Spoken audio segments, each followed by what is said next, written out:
Destiny 2's Shadowkeep DLC and Destiny 2 New Light have been delayed. On top of that, we're actually getting updates to Braytech Schematics, some Pinnacle weapon quests, and the Reckoning game mode has not been abandoned just yet. These are just a few of the things we have to talk about in today's news update, so let's dive in. Shadowkeep and New Light are getting a new launch window. Instead of launching on September 17th, the date has been moved to October 1st. Here's what Bungie had to say on the move. As we get closer and closer to serving up Shadowkeep and New Light, it has become increasingly clear to us that our releases for this fall would benefit from a bit more time in the oven. Being independent means that the future of Destiny 2 is entirely on our team. It also means that we're agile enough to choose what's best for the game and our players, even if it's the hard choice. We wanted to let you, our community, know first that we're changing the date for Shadowkeep and New Light from September 17th to October 1st. This fall is the first step on a journey for what our team wants Destiny 2 to become, a place for you and your friends to play anytime, anywhere, owning the action, MMO, and RPG elements that we love about the game, and crushing barriers to entry for friends. We just need a bit extra time to take that first step. So to ensure a smooth launch, the DLC is now launching 2 months from now, which I can imagine makes some of you very happy to not have to split your time up between Borderlands 3 and Destiny 2. This move also means that Moments of Triumph will be extended until September 17th.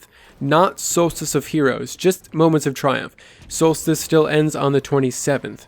This means you'll have 3 extra weeks to complete this year's challenges and unlock in-game and Bungie.net rewards like the Solstice of Heroes t-shirt, the Sparrow, and the ship. If you completed the intro quest to the Solstice of Heroes event, you can actually get the annual pass soundtrack on Bungie.net for free right now. All you have to do is go to Bungie Rewards and claim the discount code to be able to get it for free. This extra time before launch also means there's going to be 2 more Iron Banners taking place, one on the 27th of August and the next one on September 17th. Bungie did say in their last update that they were tuning the Iron Banner quest to require significantly less sword kills and grenade kills, and teammate kills for both of those will reward the same progress as your own. Also, they're finally fixing the Effort Eats Gift Triumph, which has bugged me for I don't know how long. On September 3rd, Update 2.5.2.2 releases with a bunch of new changes. Here's a preview of them. Gambit Prime and Reckoning weapon reward rates will be highly increased. Hopefully this means a lot more of you are going to get to experience that awesome 1-2 punch combo when you get your hands on the Last Man Standing. Remember that you can also get 1-2 punch on the curated Raid shotgun from Crown of Sorrow.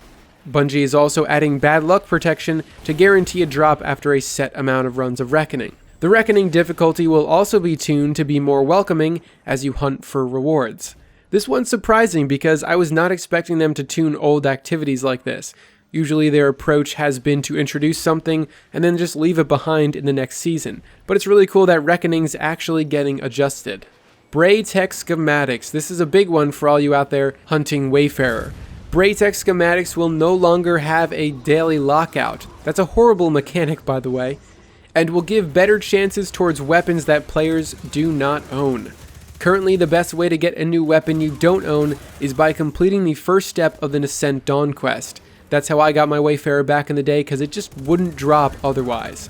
The Mountaintop and Wendigo GL3 Pinnacle quests will become more accessible. Specific quest objectives will be tuned based on player feedback. There's no doubt this is going to make some people upset as they put in all that hard work and now it's just going to be made easier, but this is absolutely a good thing, don't get that wrong. The Mountaintop quest specifically is just ridiculous. I'm like 75% through both the multi-kills and the medals portion of the quest, and I've had to play so much PvP for that, it's unbelievable. The objectives of the quest are just not very well made. This is definitely a much needed adjustment that will hopefully make the quest more approachable. Maybe this means the Wendigo steps will be more relaxed and you won't have to grind a lost sector in a strike to actually get this done in a feasible amount of time. There will also be multiple weeks of increased Valor and Infamy to look forward to in September. This can be seen on the roadmap they released in their last blog post. Iron Banner will also be accompanied by increased Valor in each event.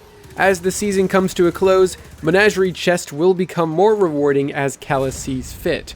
This one is interesting because I thought after they removed the chest glitch there was no going back, but we could very well see some more chests or maybe even a high chance to get Masterworks from the heroic version, because there's just zero reason to even play that after you get the swords and triumphs.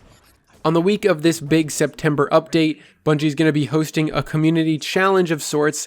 They said stay tuned for more details. This one, not gonna lie, is pretty intriguing.